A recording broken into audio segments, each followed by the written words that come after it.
हाय दोस्तों, आप कैसे हो? आज आपके मैं बताऊंगा पंखे में बेरिंग किस तरह डाले जाते हैं। जो बड़ा रहता है ये भाग, इसमें रहता है 6202 का। और जो दूसरा छोटा आता है उसमें रहता है 6201। अब इसमें डालना बहुत आसान है। एक आपके घर में कपड़ा रहता है, उसको रख देने का ऐसा, इसको रखने का ऐसा, और हथौड़ी हर घर में रहती है। इस प्यार से धीरे धीरे ठोक देने का, ये हो गया।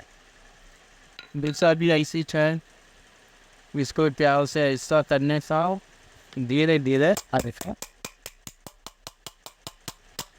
ठोक देने का, ये हो गया आपके बेरिंग ठीक है। कोई टाइम नहीं लगा, कुछ नहीं, बस जिसके फायदे मैंने आपको बताया बेरिंग किस तरह निकाला जाता है। वही देखिए, इसमें वहाँ जाके भी आप देख सकते हैं। अब आगे क्या है तो सेव कीजिए, बेल बटन से दबाइए, तय चीज़ें हमें आगे बढ़ने का मौका दीजिए।